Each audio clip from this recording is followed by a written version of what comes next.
중국에서는 1년 넘게 아프리카 돼지열병이 번지고 있습니다. 축산 농가에 피해가 잇따르고 돼지고기 값이 급등해 경제에도 부담을 주고 있습니다. 돼지 사육 마리수가 1억 마리 이상 감소했다는 보도도 나오고 있습니다. 베이징 연결해서 중국 상황 알아보겠습니다. 강성웅 특파원. 네, 베이징입니다. 네, 중국에는 아프리카 돼지열병이 지금도 번지고 있다고요?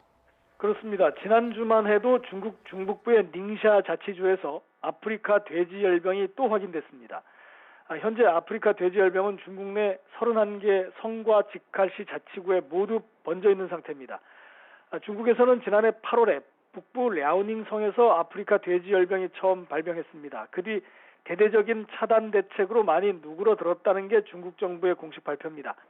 지난 3월에는 중국 농업농촌부가 발병 사례가 급감했다면서 잠정적인 승리를 선언하기도 했습니다. 하지만 두 달 뒤인 지난 5월에 아프리카 돼지열병이 중국 전역으로 번진 것으로 확인이 됐습니다. 발병 9개월 만에 중국 모든 지역으로 확산한 겁니다. 네, 그럼 아프리카 돼지열병으로 입은 피해는 어느 정도였습니까? 이게 일단 발병이 되면 돼지를 2차 전염을 막기 위해서 매몰 처분을 하게 되는데 이 부분에 대해서 피해가 일단 큽니다. 발병 1년이 넘은 지금 매몰 처분된 돼지가 얼마나 되는지 중국 정부가 일일이 밝히지는 않고 있는데 최근 중국 정부의 통계를 보면 지난달 기준 중국의 돼지 사육두 수가 1년 전에 비해 39%나 줄었습니다. 최근 미국 CNN 방송 보도를 보면 중국에서 지난 한 해 동안에만 돼지 숫자가 1억 마리 이상 감소했다고 보도하고 있습니다.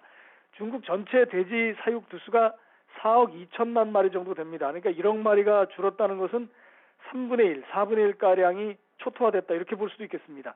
이렇게 사육두 수가 급감하면서 돼지고기 출하량이 줄어들고 따라서 돼지고기 가격 상승으로 이어지는 그런 현상이 빚어지고 있습니다. 또 돼지 전염병이 확산하자 새로 어린 돼지를 들여다 키우는 농가도 줄면서 돼지고기 출하량이 더 감소하는 악순환이 반복되고 있습니다.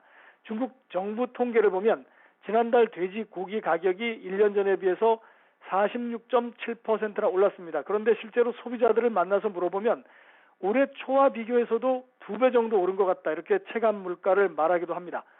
상황이 이렇게 되자 지난주에 리커창 총리가 돼지고기 가격 안정 대책을 강조했고 정부 부처가 합동 기자회견도 열어서 돼지고기의 생산량을 늘리겠다고 발표했습니다. 우선 가격 안정 보조금을 지급하고 그래서 가격 급등을 막고 또 돼지의 생산을 늘리기 위해서 양돈 농가에는 보조금을 주는 방식입니다. 남부 푸젠성이나 광시성에서는 정부 보조금이 들어간 돼지고기에 한해서 1인당 구매량을 제한해서 팔고 있다. 이렇게 최근 중국 CCTV가 보도하기도 했습니다. 이 외국산 돼지고기의 수입도 늘리고 있는데 최근 중국 정부가 무역 갈등을 겪고 있는 미국산 돼지고기에 대해서도 관세를 중단하겠다 이렇게 발표한 것이 이 돼지고기 값을 잡기 위한 분석이라는 돼지고기 값을 잡기 위해서 그랬다는 분석도 나오고 있습니다. 지금까지 베이징에서 YTN 강성웅입니다.